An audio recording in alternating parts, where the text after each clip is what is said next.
સાબરકાંઠા જિલ્લાના Himmatnagar B division police સ્ટેશનમાં ગઈકાલે ગુનો દાખલ કરવામાં આવ્યો છે. ગુનાની વિગત એ પ્રમાણેની છે કે બે આરોપીઓ છે, કિશોર પ્રજાપતિ તથા ચંદ્રકેતુ પ્રજાપતિ, જે પોતાના આર્થિક લાભ મેળવવા માટે જે વ્યક્તિઓના આધાર કાર્ડમાં કાયદેસર રીતે ફેરફાર ના થઈ શકે તેમ હોય તેવા ગ્રાહકોના નામ સરનામા ફેરફાર કરવા માટે PWS અથવા સામાજિક શૈક્ષણિક રીતે પછાત હોય એઓના સર્ટિફિકેટ મેળવી તેમાં એડિટિંગ કરી અને પછી આધાર કાર્ડની લિંક ઉપર અપડેટ કરતા હતા. જે બાબતે LCBના પોલીસ કર્મચારીને બાતમી મળતા કાર્યવાહી કરવામાં આવેલી અને ગુનો નોંધવામાં આવેલો છે, જેમાં લેપટોપ, સ્કેનર, પ્રિન્ટર વગેરે દસ્તાવેજો મેળવવામાં આવેલ છે. કયા પ્રકારના દસ્તાવેજો બનાવતા હતા?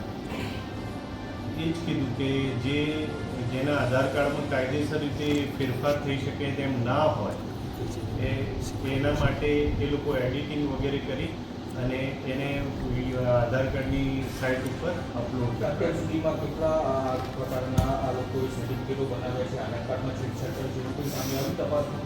હાલ સુધી આ બાબતે તપાસ ચાલુ છે અને હજુ સુધી કોઈ વ્યક્તિ સામે આવેલ નથી. કઈ કચેરીના ઉપયોગ, સહી સિક્કાનો ઉપયોગ થતો હતો? કઈ કચેરીના સહી સિક્કાનો ઉપયોગ થતો હતો?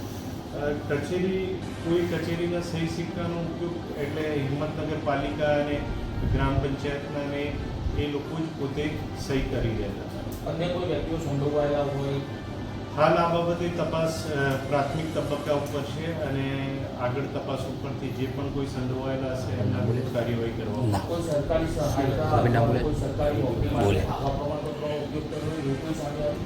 હાલ સુધી આ બાબતે કોઈ માહિતી મળી આવેલ નથી. આરોપી ક્યાં રહે છે? શું નામ છે? આરોપી કિશોર પ્રજાપતિ અને ચંદ્રકેતુ પ્રજાપતિ, જે બંને હિંમતનગરના રહેવાસી. શું વ્યવસાય કરતા હતા? જે કિશોર પ્રજાપતિ છે એ કોમન સર્વિસ સેન્ટરની એક્ઝામ આપીને પછી કામ કરતો હતો અને ચંદ્રકેતુ પ્રજાપતિ છે જનસેવા કેન્દ્ર બહુમાળી બિલ્ડિંગમાં આધાર ઓપરેટર તરીકે ફરજ બજાવતો હતો. કેટલા સમયથી ફરજ બજાવતો હતો? એ થોડા સમયથી જ ફરજ બજાવતા હતા એવું હાલ તો જાણવા મળે છે. ઓકે.